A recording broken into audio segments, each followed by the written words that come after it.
Next segment is about milk. Okay, so we are saying plant based. And when plant based, okay, minimize animal products, but milk is an animal product. Yeah. Should be included? Yes, no, moderation, or no? Okay, we are all mammals. Mammals. All right. Hmm. Does any other mammalian species drink milk beyond a certain period? No. No, right? Hmm. We are the only ones, right? Defies logic, no? Forget all that. We are used to milk and we've been taught and told milk is very healthy.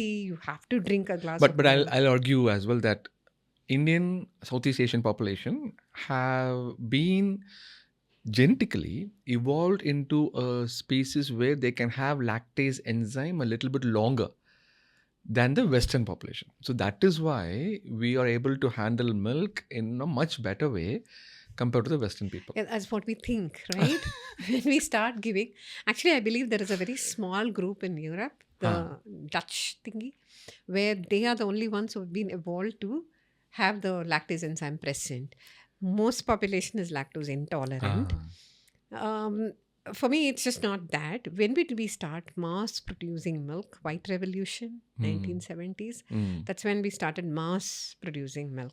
And I can tell you, I was born in the late 60s. When I was a child, we hardly consumed milk, right? Very rarely, I mean, in your coffee or tea or something, or a morning glass of milk. Correct. That's it. Hmm. And it was also very, or not everybody, a cross cultural thingy. People in the lower socioeconomic strata could never afford milk. It's only the affluent who drank milk, right? As I grew, I saw with my own eyes, paneer came into the market. Paneer was there in the north. We never had paneer. Paneer abundance, cheese. Now we are seeing abundance of dairy products, butter. These are all things that were hardly used in a South Indian household, at least. And I think even in the north, butter and all that, well, in certain dishes, but not always. Overconsumption was not there. So, milk per se is secreted by a mammal, has and hormones that are inherent in the milk. Correct. Even pasteurization will not remove the milk hormone. Okay. Now we move on. Like now, what are the kind of animals that are being milked? Pregnant cows are being milked. Okay. So when you milk a pregnant cow, you have so much more hormones in it. Okay. Pregnant cows are getting milked. Milked. Yeah. Okay. Usually after delivery is very. Milk will come, but then they are impregnated continuously. They don't stop. Okay. Oh. And we are not bred in a very natural condition, Oh, right? yeah, yeah. The breeding conditions are very not natural. Okay. And you injecting them to keep them pregnant. And this happens, I can tell you. Cows are being brought back and you have keep injecting them to keep them pregnant and the milk is produced. And they are rich in hormones. And you will see that milk is associated, in my practice at least, when somebody comes with allergic disorders, asthma, type 2 diabetes, I stop milk, their sugars start becoming better or the allergic disorders disappear. Okay. And when we start consuming milk as babies, how do they give it to us? They dilute the milk first, give us watered down small portion. They make us tolerate that milk, right? It's always force fed. No baby very happily drinks cow's milk. Okay. Right. And so I see this in practice that I see that sugar levels start plummeting once I stop milk. Okay. There's something that if I insist on my patients, I tell them to cut off dairy from their diet. I say slowly, please ensure that you don't have. Even if it's a meat eating patient, I may say have it once in a way, but milk, I definitely stop. Okay. Milk protein does produce IGF-1. Milk is associated with some hormonal cancers. There are data on that. There is evidence for that.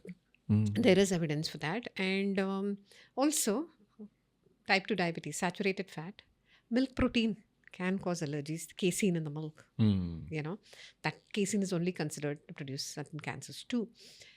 And you stop milk, you feel better. So I feel milk is not required. If you ask me, do you need alternate milk? Even that is not required. So milk is absolutely not essential. Breast milk, yes, of the mother up to a certain period, and wean off the milk, and after that you don't need milk. So milk is, if you just like a morning coffee, maybe okay. But if you keep adding cheese, butter, paneer throughout, okay. It's So, overcon- but how about lacto over vegetarian using paneer as a source of protein? They do use paneer as a source of protein. Paneer also has very high fat It is just not pure protein. It has Mm. more fat than protein. Okay.